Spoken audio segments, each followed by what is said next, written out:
Dios les bendiga, hermanos. Nos da gusto estar nuevamente con ustedes para poder compartir de la bendita palabra. Vamos a hacer una oración para poder iniciar esta predicación para la honra y gloria del Señor. Oremos en este momento. Padre, te damos gracias por la bendición que nos concedes de estar aquí nuevamente reunidos, viendo, Señor, a la expectativa de qué nos enseña tu palabra en esta tarde.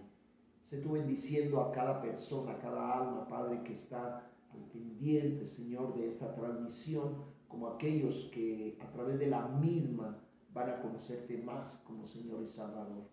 Únqueme con tu espíritu, sé tú quitando toda distracción, toda angustia, toda preocupación, para que con nuestros 5 sentidos podamos, Señor, retener y podamos guardar tu bendita palabra. Esto te lo pido en el nombre de Jesús. Amén.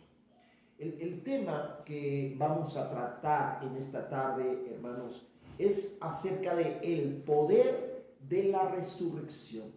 Vamos a hablar acerca de un tema como es la resurrección de Jesucristo y hasta dónde puede repercutir la resurrección de Jesús. Muchos en nuestra ignorancia no nos damos cuenta del peso que tiene la muerte y resurrección de Cristo.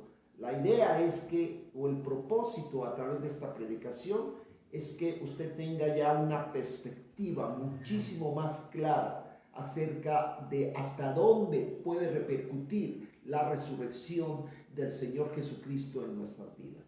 Quiero básicamente iniciar definiendo la palabra resurrección. Viene del griego anástasis, y lo que significa es el regreso a la vida después de la muerte. Ojo a esto, el regreso a la vida después de la muerte.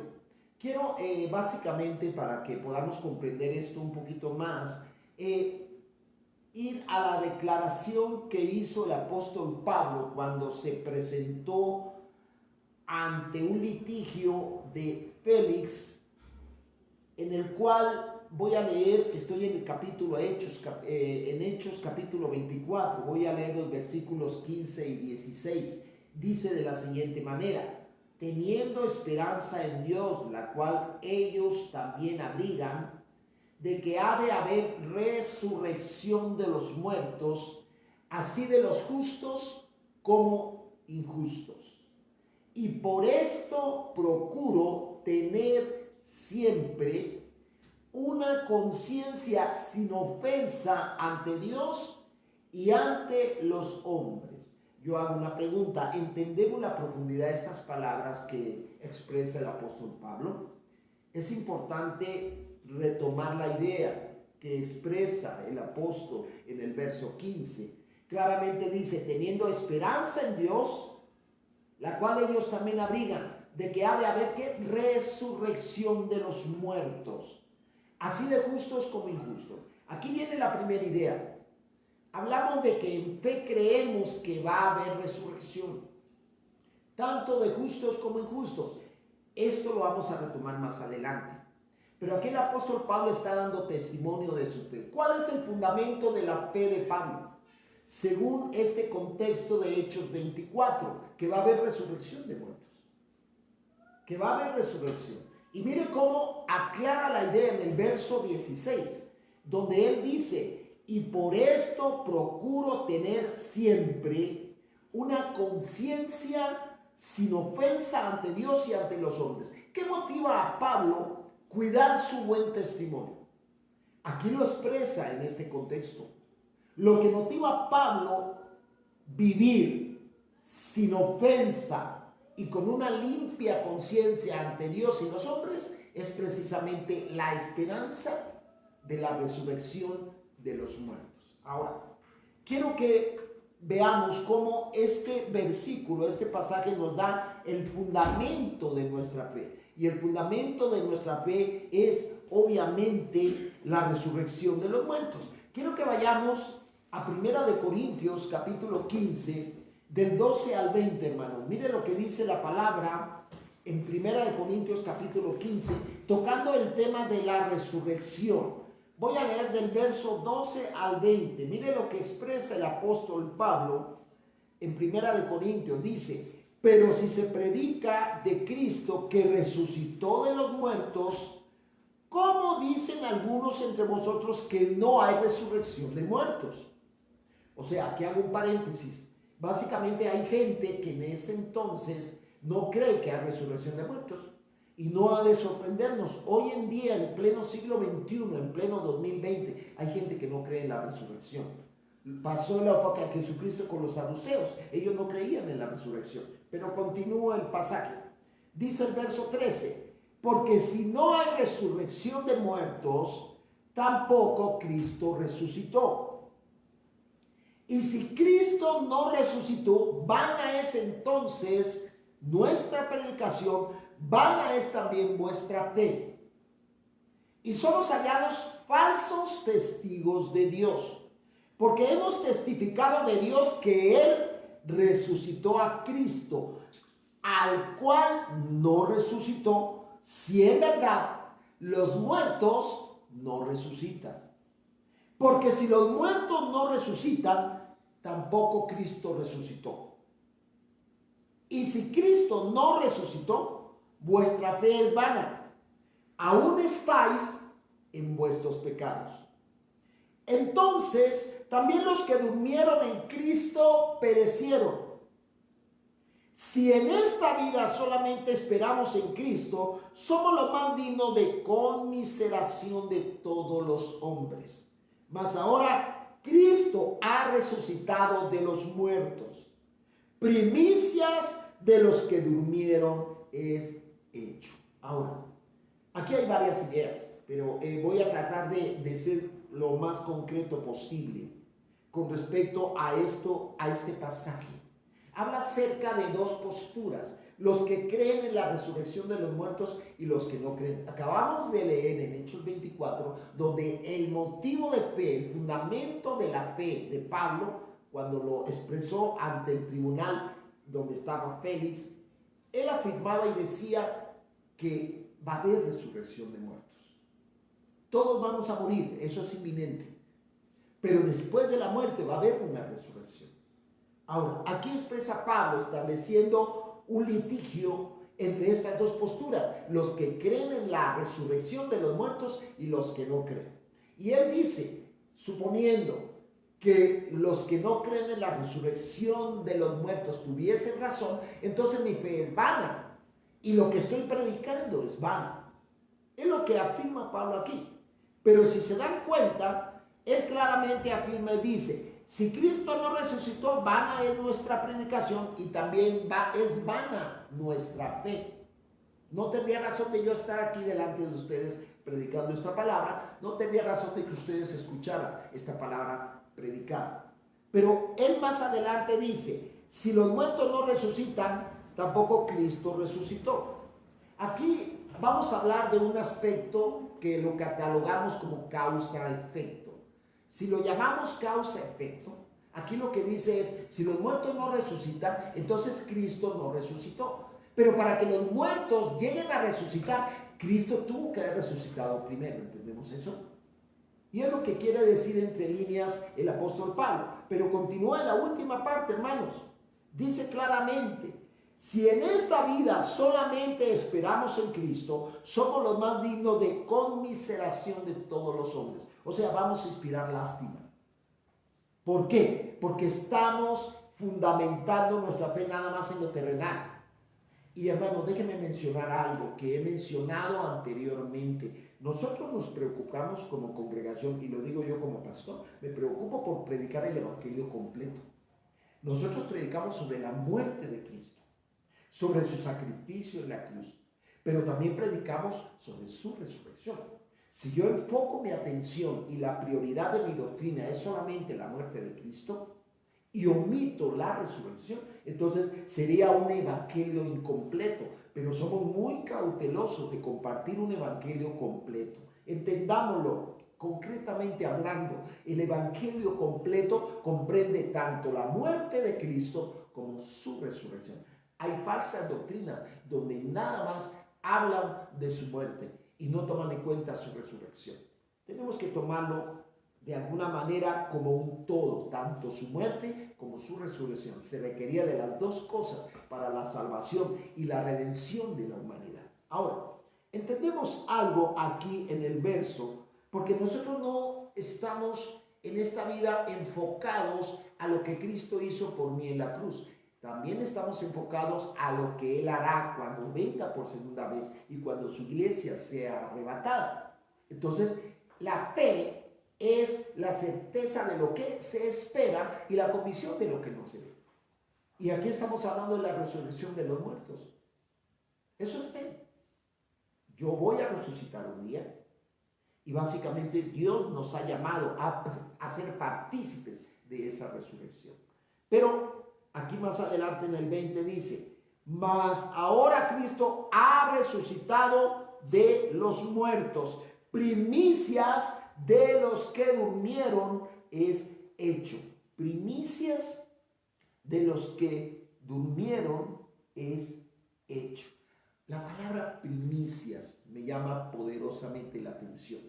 Y déjeme hacer una aclaración. En el Antiguo Testamento, en el Pentateuco, en la ley mosaica, se establecía una regla o una ley respecto a las primicias, que quiere decir los primeros frutos. Pero déjeme decirle cuál era el enfoque de esas primicias. El enfoque de esas primicias no era en sí disfrutar el producto.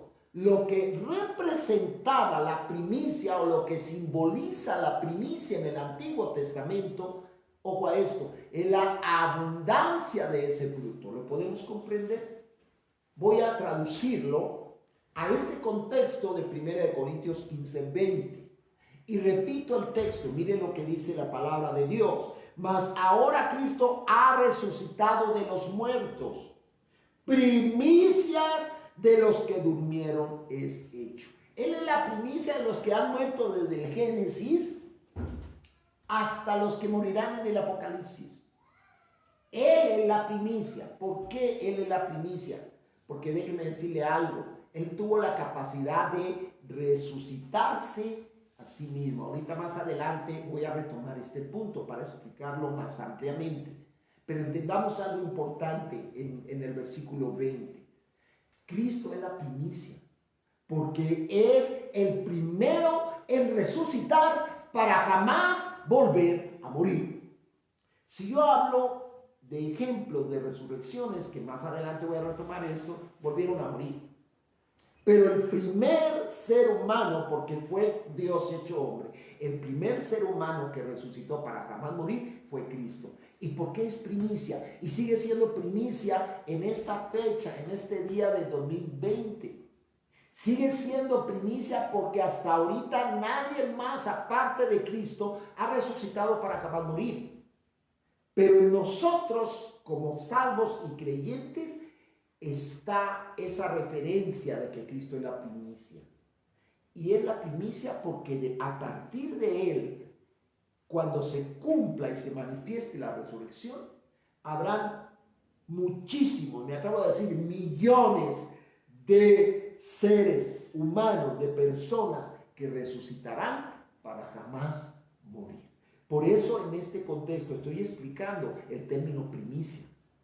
Juega un papel muy importante en este versículo porque así como lo dice claramente el apóstol, es primicia de los que durmieron. Yo no he dormido todavía, pero un día voy a morir y voy a resucitar. Nunca perderé esa esperanza de que un día resucitaré para jamás volver a morir. Quiero que vayamos al Antiguo Testamento, en Daniel capítulo 12, hermanos, para retomar una idea importante de lo que mencionó Pablo en Hechos 24, donde hablaba acerca de la esperanza que abrigaba, de que iba a haber resurrección de muertos, tanto de justos como de injustos. Ojo a esto. Está hablando de una resurrección en base a dos categorías. Va a haber dos grupos de personas que van a participar de la resurrección, los justos e injustos. Quiero esto respaldarlo con el libro de Daniel en el Antiguo Testamento, capítulo 12, verso 2. Daniel, capítulo 12, verso 2. Mire lo que dice la palabra aquí en Daniel 12, 2, hermanos. Es muy importante. Esto respalda lo que Pablo dijo en Hechos 24. Mire lo que dice el versículo 2 de Daniel. y muchos de los que duermen en el polvo de la tierra serán despertados, unos para vida eterna y otros para vergüenza y confusión perpetua. Si se dan cuenta que en Hechos 24 lo maneja más concretamente Pablo, porque habla y dice que va a haber resurrección de justos e injustos. Pero aquí Daniel, el profeta Daniel, lo especifica, lo profundiza, lo clarifica un poquito más, así como de justos e injustos. Pues los justos, aquí lo dicen palabras más poéticas, lo dice claramente, serán despertados unos para vida eterna y otros para vergüenza y confusión perpetua. Está hablando de un destino final. Yo te hago una pregunta en este momento. ¿Cuál es tu destino final? ¿Tienes a Cristo en tu corazón o no lo tienes? ¿Eres justo o injusto? Eso lo iremos aclarando a través del desarrollo de esta predicación. Pero es importante el hecho de que tomemos en cuenta algo que dice Daniel. Todos los seres humanos que han existido van a resucitar un día. A veces, en algún momento, llega uno a pensar y dice, no, pues mira, yo como soy salvo, yo voy a resucitar. Los no salvos no resucitan. Eso no es cierto. Eso no enseña la Biblia. Eso no es lo que dice Daniel 12:2. Eso no es lo que dice Hechos 24, 15 y 16. Dice claramente que todos van a experimentar una resurrección. Esto definitivamente te involucra a ti y me involucra a mí en una resurrección. Pero aquí el cuestionamiento no es si resucitas o no. El cuestionamiento es, en esa resurrección, ¿qué va a pasar? ¿Qué va a pasar cuando resucites? Y es lo que, uno de los propósitos de esta predicación es que te quedes con esa pregunta en tu mente y en tu corazón. Vas a resucitar, ya por lo menos te estoy dando la base bíblica de que vas a resucitar. Pero quiero que vayamos al Nuevo Testamento en Juan capítulo 11, hermanos. Juan capítulo 11, voy a leer del verso 23 al 26. Juan capítulo 11, del 23 al 26. Miren lo que dice la palabra. Aquí habla Jesús y está tratando con la resurrección de alguien que apreciaba él mucho. Pero dice el verso 23, Jesús le dijo, tu hermano resucitará. Le está diciendo a María que va a resucitar a Lázaro. Pero mira lo que dice María en el verso 24, Marta, le dijo, yo sé que resucitará en la resurrección, en el día postrero. Ahí me detengo. ¿Quién era Marta? Era una mujer judía. En el común cultural judío se creía en la resurrección. Y aquí ella habla específicamente, yo sé que habrá resurrección en el día postrero. ¿Estaba equivocada en ese fundamento doctrinal? No. Tenía toda la razón Marta, pero Jesús no se refería a eso específicamente. Mire lo que dice el verso 25. Le dijo Jesús, yo soy la resurrección y la vida. El que cree en mí, aunque esté muerto, vivirá. Qué profundidad de palabras, ¿eh? Y quiero leer el 26. Y todo aquel que vive y cree en mí, no morirá eternamente. Vale la pena detenernos a pensar en estas frases que mencionó Jesús ante Marta. Y se lo dijo a ella. Le dice, yo soy la resurrección y la vida. El que cree en mí, aunque esté muerto, vivirá. Aunque esté muerto, vivirá. Y todo aquel que vive y cree en mí, no morirá eternamente. ¿Crees esto? Qué tremendo es esa última pregunta. ¿Lo crees o no lo crees? Pues déjame decirte algo que me estás escuchando. El que lo creas o no, es lo que define qué va a pasar cuando resucites. Una simple asimilación de una verdad bíblica, la puedes aceptar o rechazar. Quien te comparte el evangelio y te habla de Cristo, tú aceptas o rechazas a Cristo. Es muy simple. ¿Cuánto tomas o tardas en tomar una decisión? Bueno, si lo decidiste, bueno, ahí está tu destino final. No vas a poder culpar a Dios. Tú eres el único responsable de tu destino final, a fin de cuentas. Y aquí en la palabra lo encontramos cuando a Marta le dice y le afirma y dice: yo soy la resurrección y la vida. El que cree en mí, aunque esté muerto, vivirá. Y resucitó a Lázaro. Él tuvo el poder de resucitar a Lázaro. Nada más que hay un detalle con Lázaro. Lázaro resucitó y volvió a morir. Y definitivamente, aquí cuando habla de una resurrección, debemos tener presente a qué resurrección se refiere. Esas palabras, como les digo, son muy profundas, pero no puedo enfocar mi atención nada más en este pasaje. Él dice: yo soy la resurrección y la vida. El que cree en mí, aunque esté muerto, vivirá. Ahorita vamos a aclarar eso. Quiero que vayamos a Juan, hermanos, capítulo 5. Voy a desglosar este pasaje de Juan, capítulo 5. Vamos a leerlo del verso 25 al 29. Para mí este es el parteaguas de esta predicación. Lo que nos enseña Juan, capítulo 5, del versículo 25 al 29. Lo voy a leer y después lo desglosamos, porque es importante analizar este pasaje detenida y concienzudamente. Mire lo que dice la palabra. Voy a leer a partir del 25. De cierto os digo, viene la hora, y ahora es, cuando los muertos oirán la voz del Hijo de Dios, y los que la oyeren vivirán. Porque como el Padre tiene vida en sí mismo, así también ha dado al Hijo el tener vida en sí mismo. Y también le dio autoridad de hacer juicio, por cuanto es el Hijo del Hombre. No os maravilléis de esto, porque vendrá hora cuando todos los que están en los sepulcros oirán su voz. Y los que hicieron lo bueno saldrán a resurrección de vida, mas los que hicieron lo malo a resurrección de condenación. Me froto las manos. Vamos a analizar esto. Primeramente el verso 25. Mire lo que dice la palabra. De cierto os digo, viene la hora y ahora es. Aquí me detengo. ¿Se dan cuenta que está hablando de dos tiempos? Si dice viene la hora, está hablando del tiempo futuro. Pero si dice y ahora es, está hablando del tiempo presente. Aquí Jesús está hablando de dos tiempos. Dice, viene la hora y ahora es. Cuando los muertos, dice, oirán la voz del Hijo de Dios. Cuando los muertos oirán. ¿A qué muertos se refiere? A los muertos espiritualmente. Y vamos a enfocar en este momento nuestra atención al versículo 25. ¿Por qué habla de los muertos espirituales?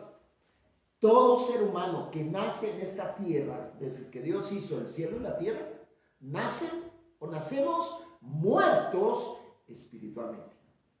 Aquí Cristo afirma y dice, hablando de su autoridad, dice claramente, la hora viene y ahora es. O sea que Él está ahí, Él no ha muerto y resucitado cuando está haciendo esa declaración. La está haciendo a sus discípulos y a los que de alguna manera le acompañan. Él no ha muerto y resucitado, pero está declarando palabra. Y está diciendo, los que oyen mi palabra, ojo a esto, y Él está predicando a todo el mundo, a todos los que están ahí, pues todos los que estaban presentes con Jesús. Aquí dice claramente, de todos los que están aquí, estoy parafraseando lo que dijo Jesús, de todos los que están aquí escuchándome, unos oirán la voz y vivirán. O sea que no todos van a oír la voz. O sea, a lo que me refiero es, aquí yo establezco una diferencia, hermanos, entre oír y escuchar. ¿Cuánta gente yo le he hablado del Evangelio de Cristo? La mayoría de los que le he hablado rechazan el Evangelio. Y muy raro, no exagero estadísticamente, muy raro el que sí me escucha. A mí eso nunca me va a decepcionar, porque definitivamente está profetizado que la gente va a endurecer su corazón en los últimos tiempos al Evangelio. Yo en lo particular estoy preparado para eso. A mí jamás nadie me va a decepcionar que rechace el Evangelio. Yo seguiré predicando el Evangelio aunque todo el mundo rechace lo que yo le diga. Pero aquí está establecida la palabra. Él dice, hay que diferenciar oír y escuchar. Todo el mundo va a oír del Evangelio, pero no todos van a vivir por ese Evangelio. Lo que dice aquí Jesús, en otras palabras, es que aquel que escuche la voz de Dios va a vivir. Pero aquellos muertos que escucharon la voz, que oyeron la voz, perdón, y no la escucharon, van a seguir muertos. Está estableciendo una distinción. Tanto en el futuro, como también en el presente. Ahí está hablando Jesús en presente. Ahora déjenme decir una cosa importante. Si hablo yo de la generación de Jesús, cuando él predicó esto que estaba diciendo, ahí no se había escrito el Nuevo Testamento todavía. Ahí todavía Cristo no había muerto y resucitado. Entonces, los de esa generación de Jesús no tenían tanta responsabilidad como la que tenemos la generación actual. ¿Qué quiero decir con esto? Que ya usted y yo, tú y yo, estamos en todas las condiciones y circunstancias favorables para oír la voz de Dios. Y déjeme decirle, hay mayor condenación para esta generación que para la generación a la cual estaba hablando Jesús en ese momento. Porque ellos no tenían la profecía ni la revelación que nosotros ya tenemos. No se había manifestado el Espíritu Santo, Cristo no había muerto y resucitado, no se había escrito el Nuevo Testamento. ¿Sigo? Tú ya tienes todo para creerle a Él. Por eso la condenación es mayor. El ahora viene que el ahora es y ahora es. Continúo con el versículo, hermanos, 26. Dice, básicamente, porque como el Padre tiene vida en sí mismo, así también ha dado al Hijo el tener vida en sí mismo. Fíjense en esto, algo que menciona y que yo destaco que es importante es de que Cristo tiene vida en sí mismo. Déjenme mencionarle algo. ¿Ustedes saben quién era Eutico? ¿Han escuchado la palabra o el nombre Eutico? Bueno, en Hechos, no lo vamos a leer por premura de tiempo, pero en Hechos 20, del 9 al 12, sucedió algo característico. Pablo se puso a predicar. Estaba en la ventana un muchacho que es llamado Eutico y él empezó a adormecer porque fueron largas horas de predicación. Se cayó de un tercer piso y se mató. Se acerca a Pablo, lo abraza y dice, no se preocupen, él está vivo. Lo resucitó. Puedo hablar de un Elías que resucitó a al hijo de una mujer y también Eliseo tuvo la misma experiencia. El mismo Jesucristo resucitó a Lázaro. Pero déjenme decir algo. Todos ellos hicieron el milagro de la resurrección en la autoridad de Dios mismo. Pero dígame si Pablo, si Eliseo, si Elías tenían la capacidad de resucitarse a sí mismos. No, solo Jesús.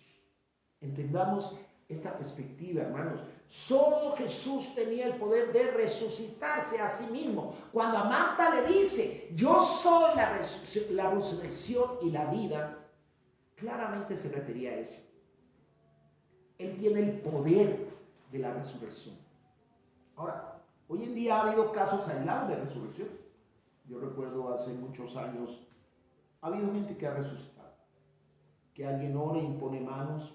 Estábamos en una alberca, un joven se ahogó, varios minutos estuvimos orando, clamando a Dios. Después de más de 20 minutos, esta persona revivió. Hay casos aislados, hermanos, de resurrección, pero esa experiencia de resurrección vuelven a morir nuevamente. El único que ha resucitado para jamás morir ha sido Jesucristo. Tengamos claro eso y tenlo presente. Solo Él. Pero recuerden, porque la primicia, y primicia quiere decir que va a haber otras resurrecciones que jamás van a volver a morir. Aquí la idea es, tú y yo seremos partícipes de esa resurrección. Claro que sí. Pero entendamos algo importante. Si aquí en el verso 27 dice, 26, el Padre tiene vida en sí mismo, también ha dado al Hijo el tener vida en sí mismo, eso quiere decir que Satanás nunca tendrá el poder de resucitar muertos.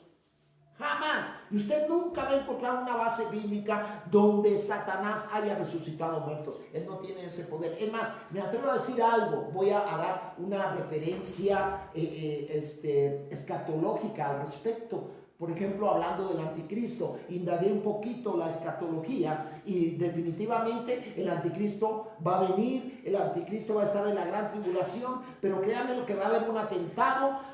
Va a ser muerto el anticristo y como Satanás no tiene el poder de resurrección, va a salir un demonio del abismo y ese espíritu demoníaco va a poseer a esta persona fallecida y entonces va a ejercer con toda la maldad y perversidad lo que está sucediendo en la gran tribulación. Pero Satanás no tiene el poder de resucitar. Solo lo tiene Jesucristo y Dios mismo. Tomen en cuenta eso, hermanos. Ténganlo presentes. Por eso cuando aquí habla, entendamos el peso de las palabras de este versículo 27, donde habla, del 26, perdón, donde habla que tiene la capacidad de darse vida a sí mismo. Pero dice el 27, también le dio autoridad de hacer juicio por cuanto él es el Hijo del Hombre. Aquí básicamente dice que le dio la autoridad para juzgar. Hablemos del trono blanco en Apocalipsis capítulo 20, eso lo vamos a retomar ya al final de esta predicación, pero déjenme comentarle, ¿quién cree que va a estar juzgando en el gran trono blanco? Jesucristo. Y aquí está la base bíblica de que estamos entendiendo en Juan 5:27. Le dio autoridad para juzgar tanto a vivos como a muertos. Y entonces él tiene la capacidad de juzgar. Pero pasemos a la última parte de este pasaje, muy interesante, por cierto.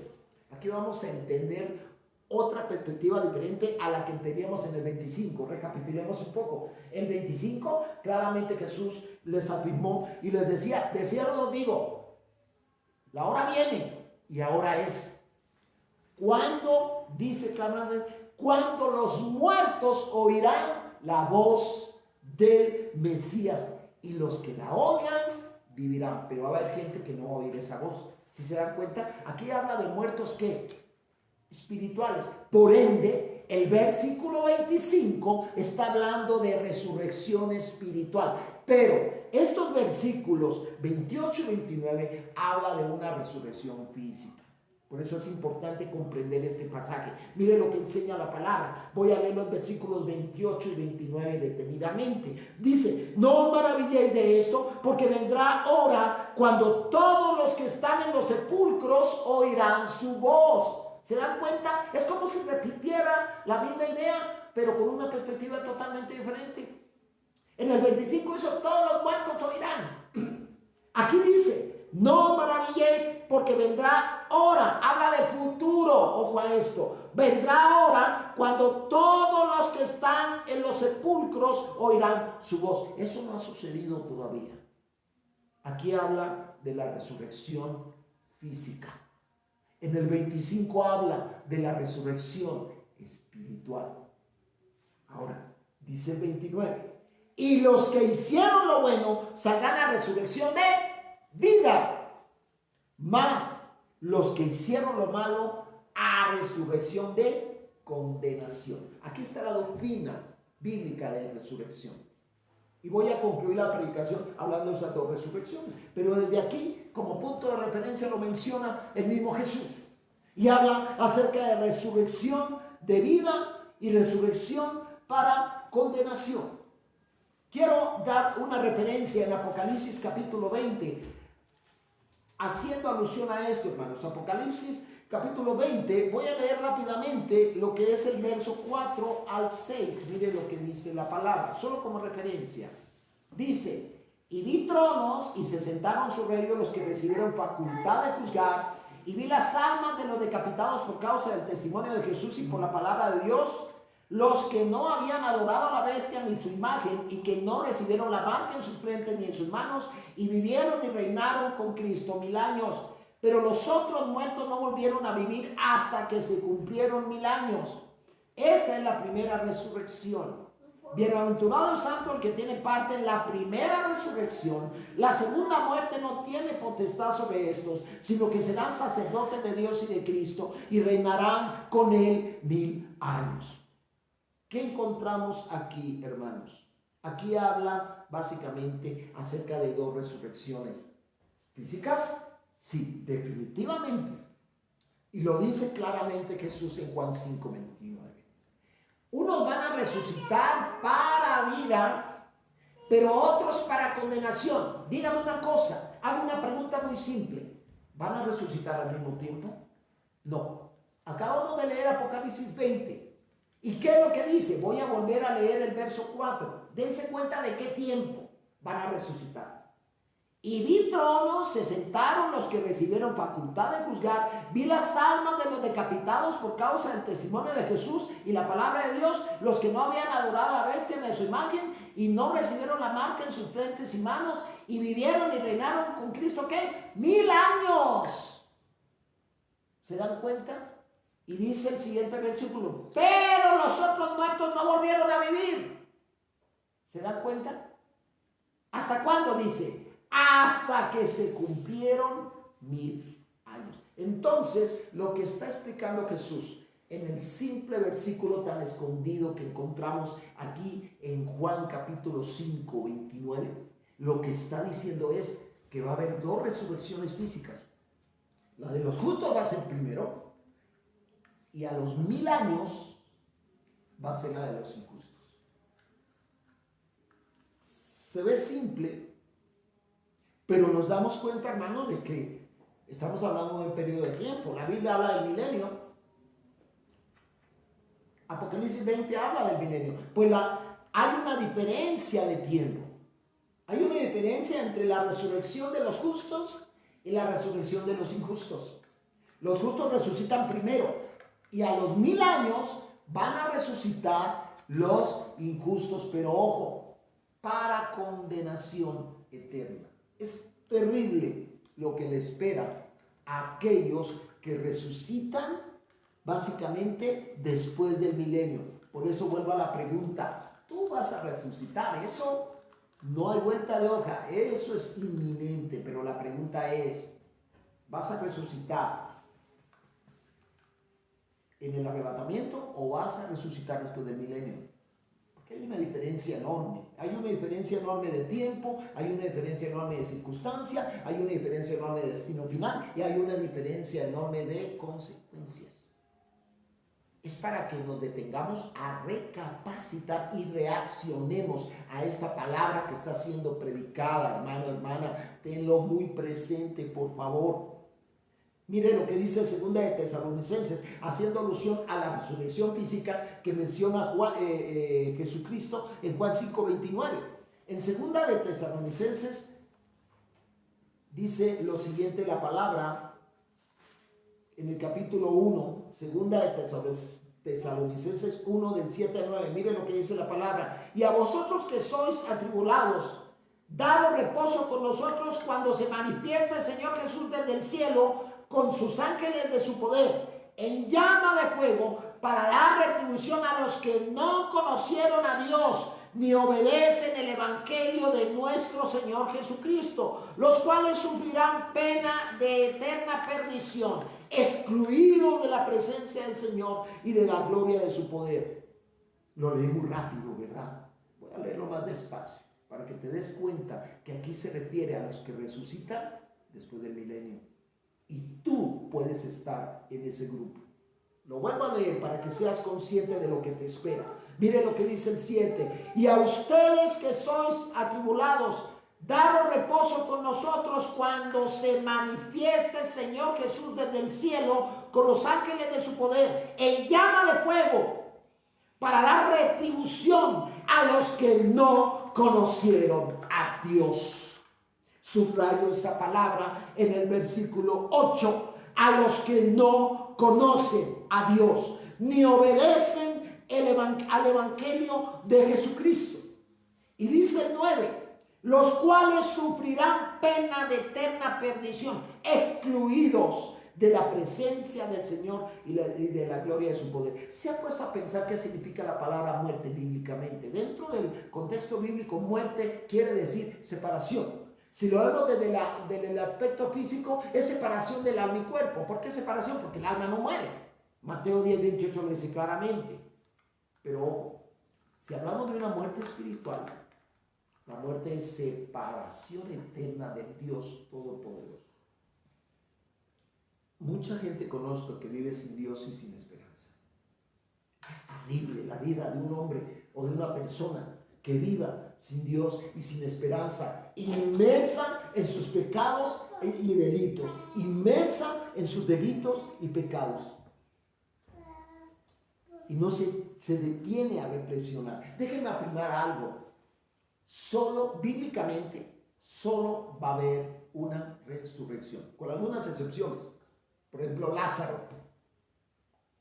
Lázaro había muerto, Cristo lo resucitó y volvió a morir. ¿Ok? Pero en el estándar establecido de la historia de la humanidad, estamos destinados a una sola resurrección. Entendámoslo por favor de una vez por todas. Estamos destinados a una sola resurrección. Cada uno de nosotros va a resucitar un día, ya sea para condenación o ya sea para salvación, pero solo tiene chance una resurrección. Si hablamos del arrepentimiento, ¿cuál es la oportunidad de arrepentirte? Ahorita que estás vivito, ya muerto, no hay margen de arrepentimiento, entiéndelo por favor. Ya no hay margen de arrepentimiento ni de conversión. Es ahorita en vida. Si te mueres en pecado y delito, vas a resucitar después del milenio para ser excluido de la gloria de Dios y de su presencia. Qué terrible lo que te espera si no reaccionas, si no recapacitas, si no te arrepientes y realizas obras de arrepentimiento, que a eso nos ha llamado Dios. Déjeme plantearle una premisa. Ya lo he mencionado antes, pero hay que memorizarlo, hermanos. Voy a hablar de la analogía entre el impío y entre el justo. Los creyentes, los que son salvos, ellos mueren una vez y viven dos veces. Estoy hablando del justo, del salvo, del temeroso de Dios. Los cristianos, los creyentes mueren una sola vez, pero viven dos veces. Pero el impío y pecador vive una sola vez y muere dos veces. Tenga presente este silogismo, tenga presente esta premisa. El impío va a morir dos veces, pero el que es salvo va a vivir dos veces. ¿Qué es mejor? ¿Qué te conviene más? Definitivamente a mí me conviene vivir dos veces. Morir una sola vez, que es la muerte física, y vivir dos veces. ¿Por qué? Porque yo nací muerto espiritualmente, pero acepté a Cristo como mi Señor y mi Salvador. Viví, muero físicamente y revivo para una vida eterna con Cristo Jesús en su gloria. O tú puedes elegir seguir muerto espiritualmente, esperar a que mueras físicamente y que seas resucitado después del milenio para el juicio del gran trono blanco y para ser destinado al lago de fuego eterno. ¡Qué terrible! Hermano, yo como escatólogo he profundizado mucho. Una vez prediqué sobre el infierno y básicamente es terrible el infierno. Si aquí en la vida, terrenalmente hablando, pasamos a veces angustias terribles, ¿se imaginan cómo está allá?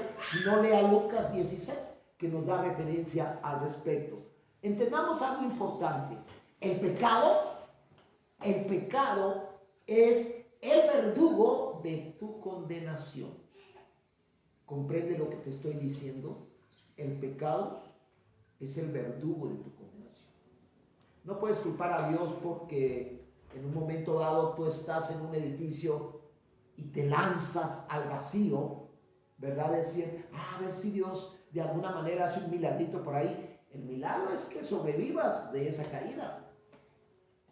Pero el que decida lanzarse, eso lo decides tú. No juguemos con Dios. Seamos de alguna manera diligentes con Él. Quiero que leamos Isaías, hermanos, ya para apartar a la última parte de esta predicación. Isaías capítulo 26. Necesito que analicemos este pasaje, mis hermanos, porque definitivamente nos da una enseñanza importante acerca de la resurrección.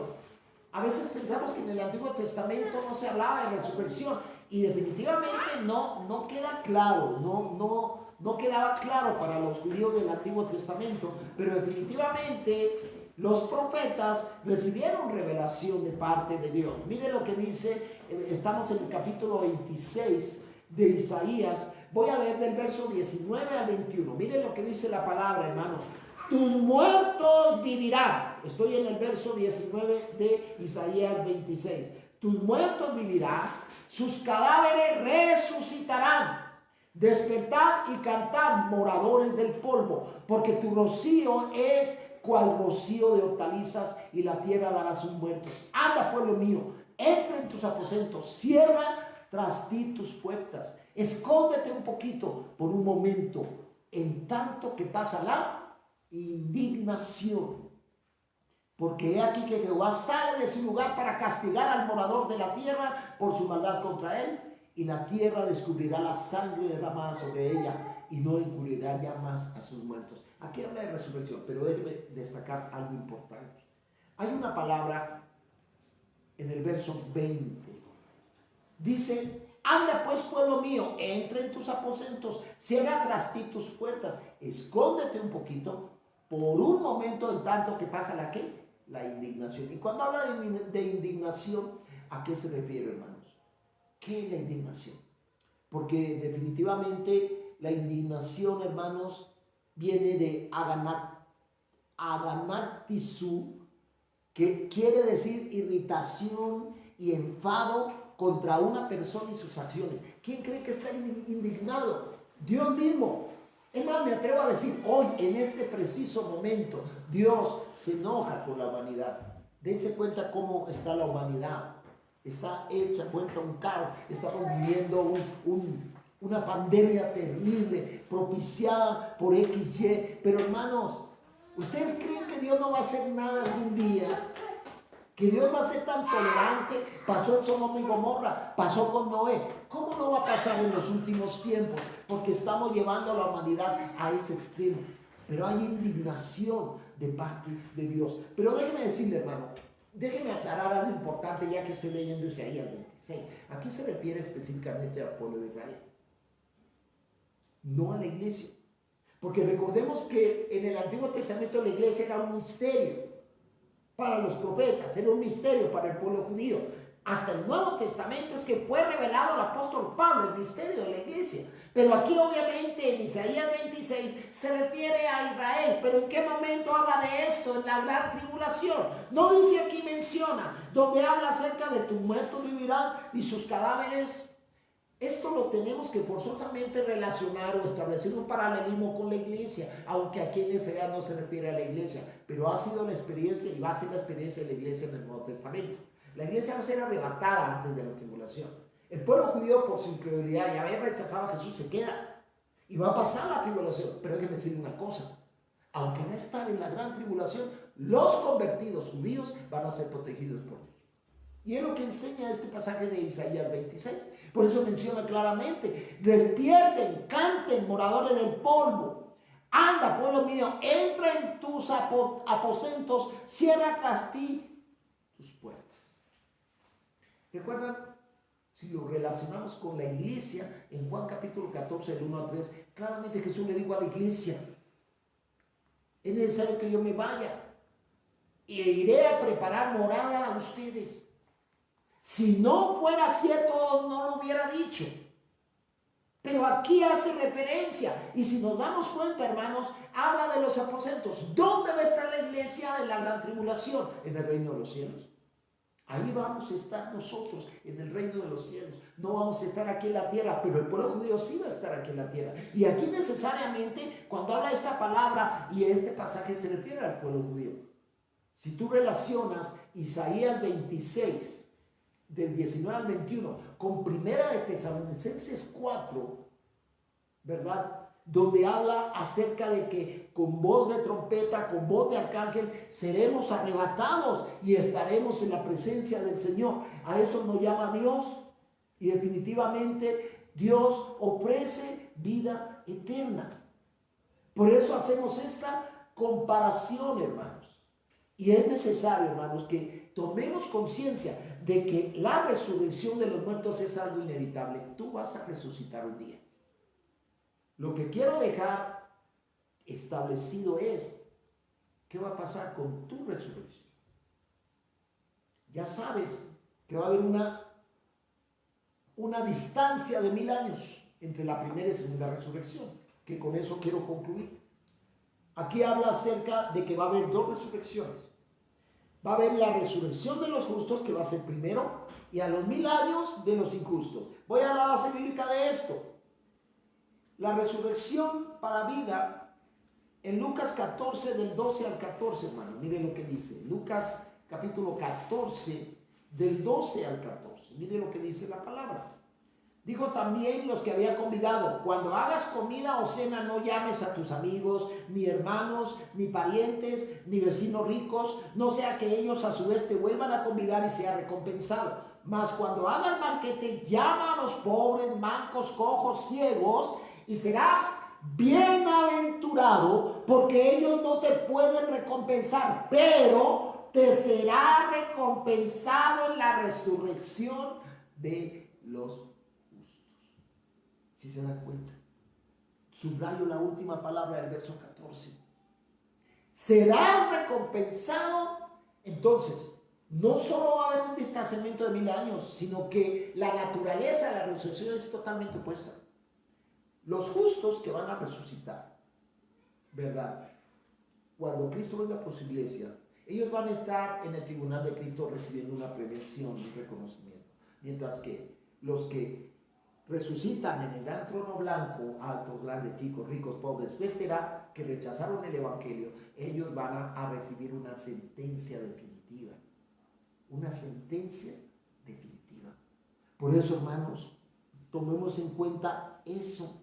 Tomemos en cuenta lo que la Biblia nos enseña. Y miren, quiero ir a Filipenses. Me llamó la atención este pasaje y quiero hacer una aclaración muy importante en Filipenses 3, 10 y 11. Que habla acerca de precisamente esta resurrección. El apóstol Pablo aquí menciona algo importante y reitero, considero que es importante aclararlo. Filipenses 3, 10 y 11, mire lo que dice. A fin de conocerle y el poder de su resurrección y la participación de sus padecimientos, llegando a ser semejante a él en su muerte, si en alguna manera llegase a la resurrección de entre los muertos. Ha habido gente que va al exégesis de ese pasaje y lo malinterpreta. Lo más lógico pensar en mi sentido común es, entonces aquí, si dice Pablo, si en alguna manera llegase a la resurrección de entre los muertos, es que está dudando que va a resucitar. ¿Verdad? Es lo que pensamos, pero no. Déjeme explicar a qué se refiere Pablo en este contexto. Él habla de su resurrección. Ahí no hay ninguna contradicción. Cuando él dice, si en alguna manera llegase a la resurrección de entre los muertos, ¿saben qué puede inferir de esta expresión de Pablo? Puede inferir lo siguiente. Él está, como yo en este momento estoy ante ustedes. Y estoy predicando sobre la resurrección. Y yo pregunto, si en algún momento yo resucitaré cuando Cristo venga por su iglesia. No es que esté dudando de que me voy a ir con él. La duda de Pablo en ese momento era, si Cristo venía en el momento que él estaba predicando, él no iba a resucitar. Iba a ser transformado a un cuerpo glorificado con Cristo. Es como yo en este momento. Yo no dudo de que voy a resucitar, pero una cosa es, probablemente, si Cristo en este momento que estoy predicando viene, yo no me he muerto. Y como no morí, no tengo que resucitar. Pero sí seré transformado. Es lo que enseña Primera de Tesalonicenses 4. Cuando habla Pablo y dice, con voz de trompeta, con acá, que los muertos en Cristo resucitarán primero. Y luego nosotros, los vivos, seremos ¿qué? Transformados. Hago esta aclaración porque es muy importante en este punto que toca en el verso 11 de Filipenses 3. Y por último, hermanos, para orar, habla de la resurrección para condenación. Y eso lo encontramos en Apocalipsis capítulo 20, hermanos. Voy a leer del 4 al 6 y del 12 al 15. Mire lo que dice Apocalipsis 20 para que ya tengamos una idea más clara, hermanos, y si tienes oportunidad de arrepentirte sinceramente y recibir a Cristo como tu Señor y Salvador y desde ahora empezar a trabajar en la obra del Señor, porque Dios no nos tiene, no recibimos a Cristo por estar cruzados de brazos muy cómodos en la casa sin hacer nada para el Señor. Cuidado con eso. Aquí le enseña claramente la palabra. Mire lo que dice el 4 al 6 que ya había leído antes. Y vi tronos, se sentaron sobre ellos los que recibieron facultad de juzgar. Vi las almas de decapitados por causa del testimonio de Jesús. Se supone que si los decapitaron es porque estaban haciendo algo por el Señor, ¿eh? No estaban ahí de oquis. Y por la palabra de Dios, los que no habían adorado a la bestia, ahí están haciendo algo, su fidelidad a Dios, ni imagen alguna, que no recibieron la marca en su frente ni en sus manos, mantuvieron su fe y vivieron y reinaron con Cristo 1000 años. Pero los otros muertos no volvieron a vivir hasta que se cumplieron 1000 años. Esta es la primera resurrección. Y bienaventurado y santo el que tiene parte en la primera resurrección. La segunda muerte no tiene potestad sobre estos, sino que serán sacerdotes de Dios de Cristo y reinarán con él 1000 años. Y mire lo que dice del 12 al 15 y oramos. Vi a los muertos, grandes y pequeños, de pie ante Dios, y los libros fueron abiertos. Y otro libro fue abierto, el cual es el libro de la vida. Y fueron juzgados los muertos por las cosas que estaban escritas en los libros, según sus obras. Y el mar entregó los muertos que había en él, y la muerte y el Hades entregaron los muertos que había en ellos, y fueron juzgados cada uno según sus obras. Y la muerte y el Hades fueron lanzados al lago de fuego. Esta es la muerte segunda, y el que no se halló inscrito en el libro de la vida fue lanzado al lago de fuego. No se diga más, va a haber resurrección. Ahora, vamos a orar a Dios. Antes de orar, hermanos, les aviso, quédense con nosotros para impartir una breve enseñanza bíblica, hermanos. Muy importante, estamos estudiando sobre las falsas doctrinas. Por eso es muy importante que se queden con nosotros a concluir esta predicación. Vamos a orar al Señor. Padre, te damos gracias por tu bendita palabra. Te damos gracias por este tema sobre la resurrección. Definitivamente hemos aprendido que todos los muertos van a resucitar. Desde el Génesis hasta el Apocalipsis. Pero aquí el cuestionamiento, Señor, es ¿qué va a pasar cuando resucite? Hay dos destinos finales, hay dos resurrecciones, hay dos perspectivas de mi vida, pero la hora viene, depende de y ahora es. Por ello, Padre bendito, danos la sabiduría, la prudencia de tomar una decisión sabia, de conocerte, de entenderte, de participar de la naturaleza divina que tu Espíritu Santo imparte en cada creyente. Quiero invitarte en este momento, si no tienes seguridad de tu salvación, que reconozcas a Jesús como tu Señor y tu Salvador, que reconozcas que Él vino y murió en la cruz. Pero ahí no quedó todo en su muerte, el sacrificio por mis pecados. No quedó consumada su obra en su sangre derramada en la cruz por mis pecados, sino que Él resucitó al tercer día. Y resucitó venciendo la muerte para siempre, venciendo el pecado para siempre. Y Él ahora se encuentra en el reino de los cielos, sentado a la diestra de Dios Padre, preparando morada para ti y para mí. Permite, Dios Todopoderoso, que tu Espíritu Santo siga perfeccionando la obra en cada uno de mis hermanos. Esto te lo pido y te lo agradezco en el nombre que es sobre todo nombre, en el nombre de nuestro Señor y Salvador Jesucristo. Que Dios les bendiga. No se vayan, por favor, para iniciar la clase